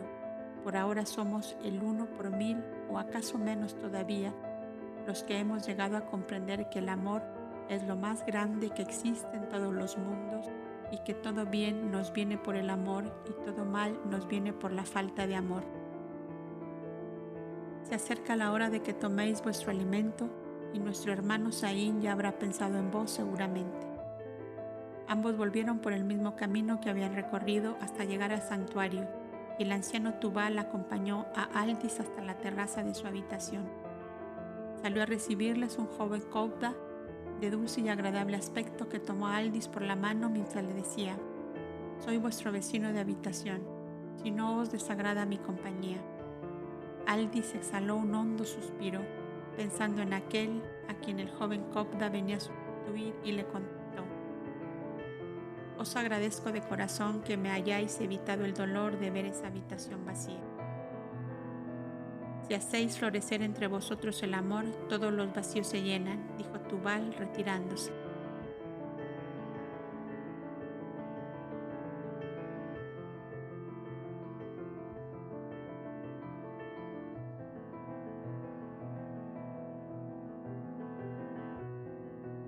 Abelio de Cretacia. Abelio, que así se llamaba el joven Cobda, entró con Aldis en su habitación y, como si fuera un antiguo amigo suyo, empezó a disponer la mesa para comer. En vez de una cesta había dos y le dijo: «Para iniciar nuestra amistad me he invitado a comer con vos si no os desagrada». «Perfectamente, no podíais haber hecho invitación mejor». Abelio era quien servía como si quisiera dulcificar en todas las formas la amargura que adivinaba en Aldis por la ausencia de su amigo, y se inició la conversación. «¿Hace mucho que habitáis en esta casa?» «Solo 3 años. Parecéis muy joven para tener ya el elevado concepto que aquí se tiene de todas las cosas». «Tengo cumplidos ya mis 26 años, pero cuando llegué aquí había saboreado el dolor en todas las formas, y así como el amor que aquí se practica es la fuente de la paz y de la dicha, el dolor es el mejor y más sabio de todos los maestros. ¿Os encontráis feliz así, apartado de todo lo que amasteis en vuestra primera juventud? Fue tan cruel la vida conmigo que no he traído a esta casa sino recuerdos amargos y terribles. Nací en una cueva de piratas en Cretacia, a donde fue conducida por la fuerza mi pobre madre que me llevaba en su seno. Mi padre había sido asesinado por ellos y mi madre murió después en el viaje que hicimos en un barco mercante en cuyas bodegas nos entramos secretamente huyendo de los piratas. Un labriego que cultivaba los campos otorgados por los cobdas en arriendo me tomó como labrador hasta que, conociendo a los cobdas encargados de los cultivos, te dice recibido aquí y aquí estoy. ¿Y no tuvisteis nunca un amor? El joven cobda se impresionó vivamente. «Perdonad», dijo Aldis, «si soy indiscreto. No debo servir yo para cobda». «Cuando recién llegamos todos somos indiscretos, pero tengo mucho placer en contar a vuestras amables indiscreciones», dijo sonriendo Abelio. Y a mi vez preguntó: «¿Quién es el que no ha amado alguna vez con ese amor pasional profundo que es el más intenso de todos los amores humanos?» Tuve pues un amor que se puede narrar en muy breves palabras. Amé profunda y constantemente durante 4 años a una mujer extranjera traída a Galad, como cautiva de guerra, y cuando hube hecho los mayores sacrificios para sacarla de su triste estado, cuando se vio libre y cortejada a causa de su belleza, me declaró que no deseaba esclavizarse al amor de un hombre sin fortuna y sin gloria, y en mi presencia trabó amistades ofensivas a mi dignidad y a su honra. Fue un agudo dolor, pero un dolor que me ayudó a renunciar a los amores humanos en lo que ellos tienen de absorbentes y dominadores de las facultades del alma. Sin ese gran dolor yo no estaría aquí. Y en esta época de tanta perversión humana, de tan espantosas desviaciones espirituales y morales, quién sabe qué rumbos habría tomado, a no ser por Boindra, que con sus canciones y las armonías de su lira me salvó del desequilibrio mental que se había apoderado de mí. ¿Y os sentís feliz ahora?, preguntó Aldis nuevamente. Completamente, pero he cambiado mis conceptos de la vida y de los acontecimientos de la vida, a la cual miro en la actualidad desde otro punto de vista. Ahora estoy convencido de que, por dolorosos que sean esos acontecimientos, no tienen otra finalidad que el cumplimiento de una gran ley de justicia primero y de una ley de eterna evolución después. Y si, ya más avanzados, aceptamos misiones de progreso para los demás, entonces nos salen en tropel los hermanos de las tinieblas, o sea, los espíritus del mal encarnados o desencarnados en defensa de lo que creen sus derechos y sus dominios. Perdonad, pero estoy saliéndome de mis casillas como quien dice, porque aún no estoy en condiciones de enseñar a nadie. Otra pregunta y nada más.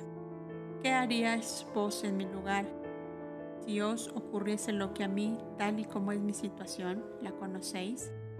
Algo por las manifestaciones obtenidas para vosotros en la mansión de la sombra. ¿Y qué haríais vos en tal caso? Eso es algo más difícil de contestar de lo que parece, porque tendría que estar dentro de vos mismo. Yo no sé si podéis aquietar vuestro espíritu lejos de vuestra esposa y de vuestro hijito. Yo no sé si os sentís capaz de aceptar esta vida que solo os ofrece intensos goces espirituales. Yo no sé si os acostumbraríais a una vida oscura y sin gloria. Además, ¿sabes en qué punto se halla vuestra compañera? No, pero Yoheván, que está libre ahora, me lo diría. Si en la ley está que ella deba desencarnar lejos de vos, Yoheván no os podrá revelar lo que deseáis. Entonces, ¿será necesario que pierda también la fe en la amistad leal y verdadera que me brindó Yoheván hasta ayer? Preguntó Aldis, dejando asomar su amarga decepción, no obstante su habitual serenidad. No penséis así, por favor, de vuestro noble amigo, que como su estado libre le pone en condiciones de ver más claramente la ruta que juntos acaso habéis elegido, por el amor sincero y grande que os tiene, os ayudará a que se cumpla en vos esa ruta y ese camino. Cuando él estaba a mi lado, era yo quien calmaba sus ansiedades y sus cavilaciones. Ahora que no le tengo conmigo, diríase que sus torturas han pasado todas juntas a mi corazón. Si no os molesto, dijo Saín desde la puerta. Pasad, contestaron los dos jóvenes. Acabo de recibir esto para vos, dijo a Aldis, entregándole una pequeña plaquita de cera en la que había escritas estas palabras.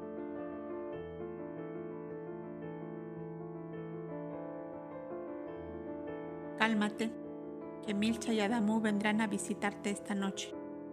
No pierdas la fe en la amistad de Yoheván. Era lo que le faltaba para que el corazón de Aldis se desbordara como un vaso que está demasiado lleno, y doblando su cabeza sobre la mesa empezó a llorar a grandes sollozos.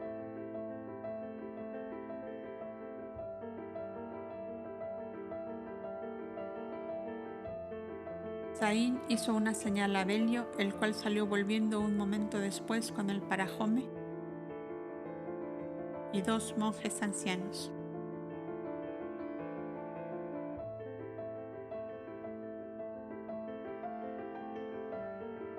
Todos se quedaron quietos, de pie y silenciosos en torno de Aldis, que continuaba sollozando con la cabeza oculta entre sus brazos apoyados en la mesa, y el parajome colocó sus manos sobre aquella cabeza dolorida y sollozante.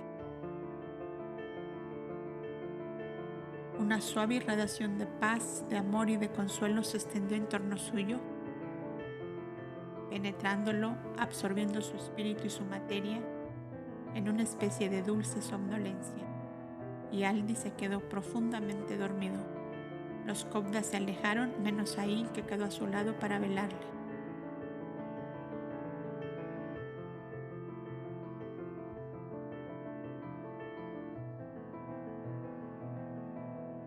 Boindra joven.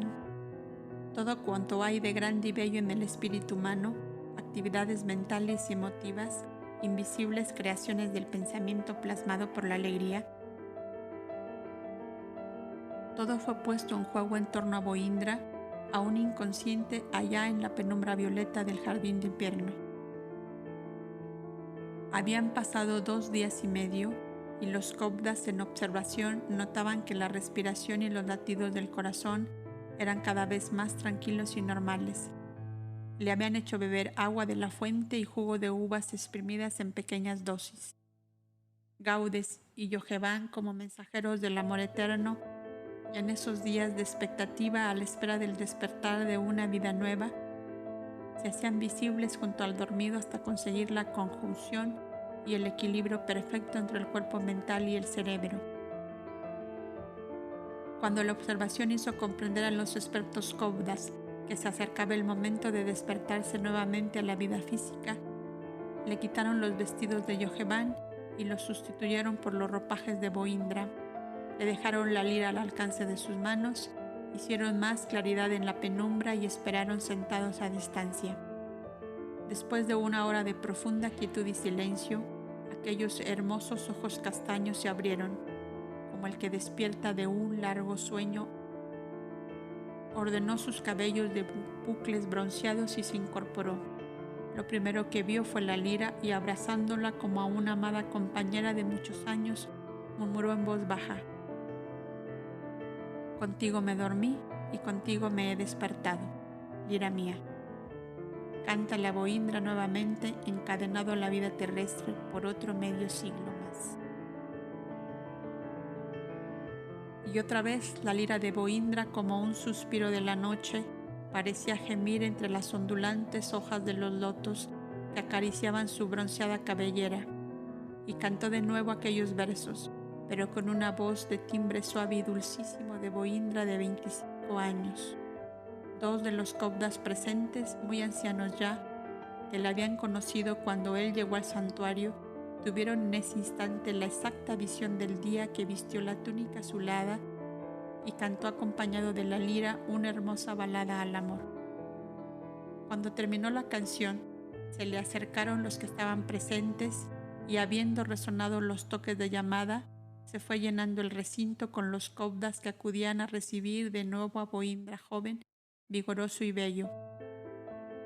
En las crónicas de la antigua institución se contaban 26 casos iguales a este de un éxito completo, y solo 3 en que la transmigración de espíritus había resultado incompleta, quedando las facultades del espíritu empobrecidas y debilitadas por falta de conjunción perfecta entre el cerebro y el cuerpo mental.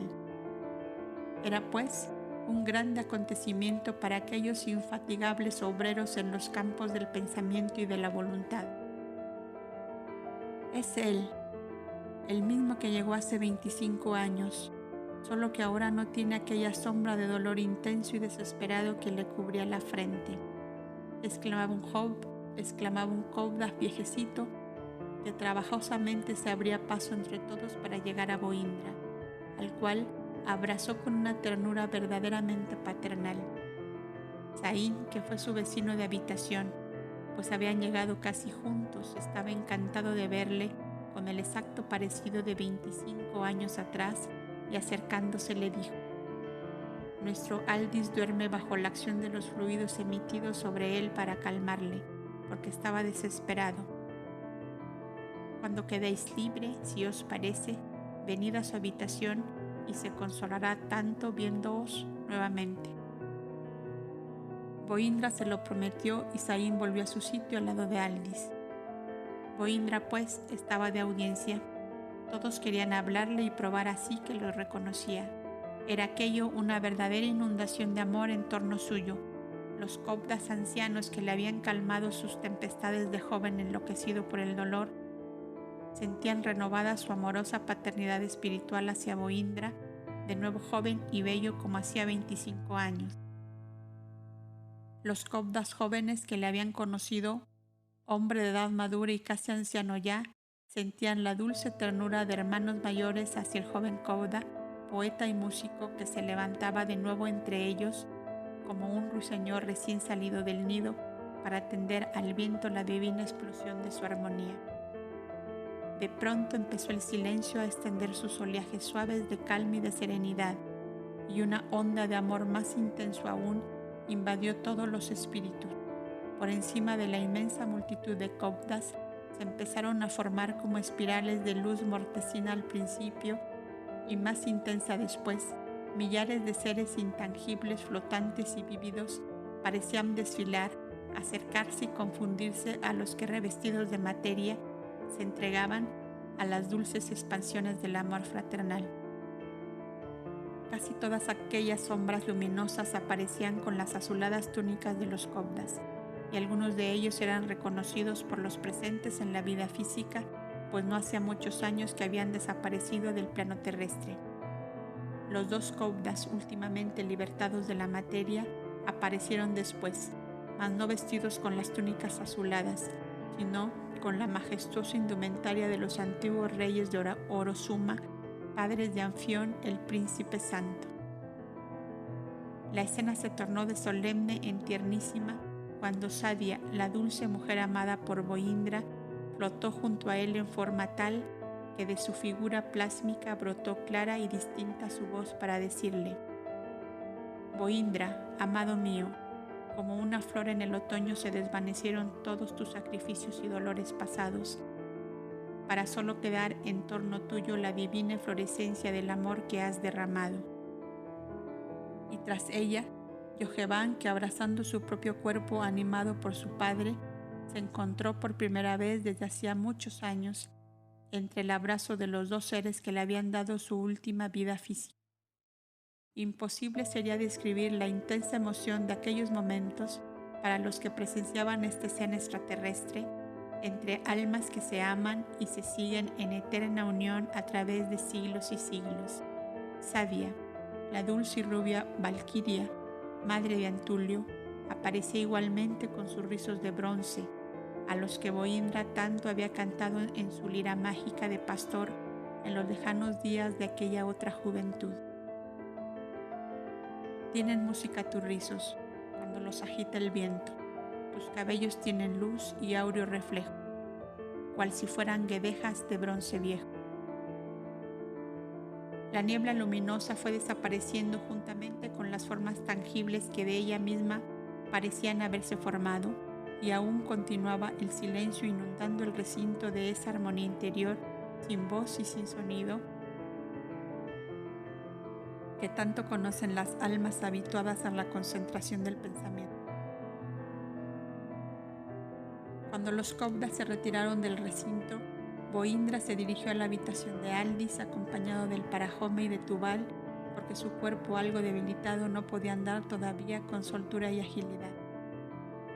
Se sentó sobre el lecho del dormido y esperaron en silencio el despertar que se produjo unos momentos después. Fue pues lo primero que vio Aldis al abrir de nuevo sus ojos, e incorporándose rápidamente se abrazó de su amigo en una espontánea manifestación de cariño. Yoheván, soñé que te habías muerto. ¡Qué pesadilla! Dios mío, tienes la túnica azulada. ¿Cuánto tiempo ha pasado? Los Kovdas se miraron con inteligencia como poniéndose de acuerdo en que continuase la ilusión hasta tanto que más fortalecido y sereno su espíritu fuera capaz de asimilar la magnífica y hermosa verdad tal como era. Ha pasado el tiempo requerido, contestó Boindra con naturalidad. Mientras tú has tenido fiebre y delirios, pero es necesario que te levantes para que juntos demos un largo paseo que te reanime. Mientras ellos hablaban, Saín levantó de la mesa la plaquita en que Yoheván dio su mensaje y opinaron ocultarla para evitar un nuevo tormento a aquel pobre corazón que con la partida de Yoheván se había sentido tan solo y tan deprimido hasta producirse la crisis que pudo haber sido funesta para su salud.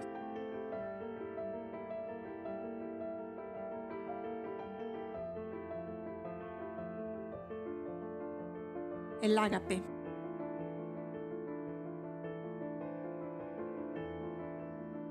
Dos diversas corrientes de emoción pasaron ese día por las almas de los Kovdas. Por la mañana habían bajado a la cripta inmensa del patio de los Olivos el cuerpo anciano de Boindra sin vida y empapado en las esencias que impedían la descomposición, lo habían depositado en la urna correspondiente con esta inscripción en la piedra que la cubría.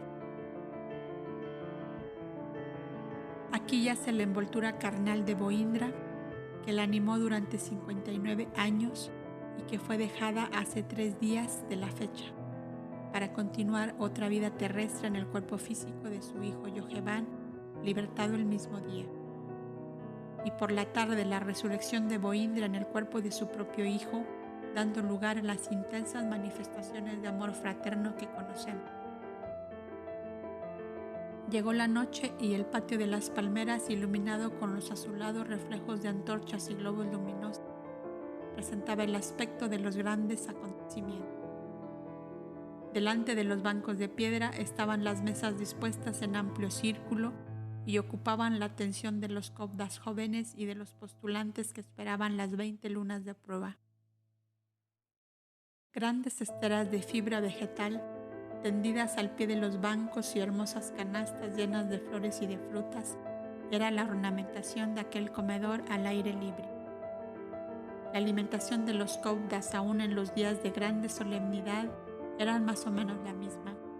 Los huevos de avestruz, tan abundantes en el país, proporcionaban la materia prima para los platos fuertes, juntamente con el queso, manteca y legumbres en general, las frutas y hortalizas disecadas cuidadosamente y el jugo de uvas con cerezas, en forma de jarabe preparado por los mismos Cobdas, encargados del cultivo en sus praderas, componían más o menos su forma de alimentación. La diferencia estaba no en los alimentos, sino en que los días ordinarios comía cada cual en su habitación y los días de solemnidad lo hacían todos reunidos en el patio de las palmeras. Como Boindra formaba parte del Alto Consejo, había sido colocado al lado del Parajome, quedando por tanto muy distante del sitio ocupado por Aldis, que estaba al lado de Saín. Abelio con los demás Cobdas jóvenes y postulantes habían comido ya y eran los que servían las mesas. Aldis empezaba a sumirse en un mar de confusiones, hasta que no pudiendo resistir preguntó a Saín: ¿podéis decirme por qué Yoheván está sentado al lado del Parajome, debiendo estar aquí conmigo como antes? Saín se encontró algo cohibido ante tal pregunta, pero reaccionando rápidamente le contestó: el Parajome tuvo esa idea, celebrando el acontecimiento. Ah, sí, de haber vestido la túnica azulada de los Cobdas, dijo Aldis. Justamente.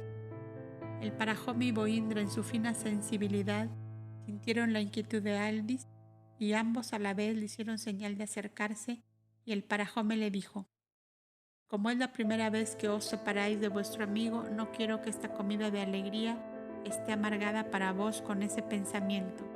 Sentaos pues aquí entre él y yo, y si os decidís por fin a vestir la túnica azulada, haremos ese día otra celebración como esta. Y le obligó a sentarse. Pero Aldis, como si desde el fondo de sí mismo se levantara un reflejo de la verdad, continuó meditabundo y reflexivo, hasta que Boindra, adivinando lo que le pasaba, trató de desviar su pensamiento. No te preocupes por la insinuación que acaba de hacerte nuestro Parajome, que aunque yo esté con esta túnica, no estás obligado a vestirla tú, si no es tu voluntad. Aldis volvió a su tranquilidad normal. Cuando terminaba la comida, alguien dijo en voz alta: aquí solo falta la lira de Boindra para completar el cuadro. El asombro y el despertar de Aldis fue completo, cuando vio a su amigo que con admirable soltura arrancaba de su lira de oro las mismas divinas melodías que oyera tocar al anciano en el jardín del reposo, aquella tarde de intensas emociones junto al borde de la fuente. Se sentía como sumergido en un mundo azul de ensueño y de ilusión. Se apretó la cabeza con ambas manos y el Parajome le oyó decir: ¿es Boindra o es Yoheván? ¿O son los dos a la vez? Tranquilizaos, es vuestro amigo con el genio de la armonía de Boindra. ¿Pero Boindra dónde está?, volvió a preguntar Aldis, buscando al hermoso Cobda de ondulados cabellos blancos sin encontrarle.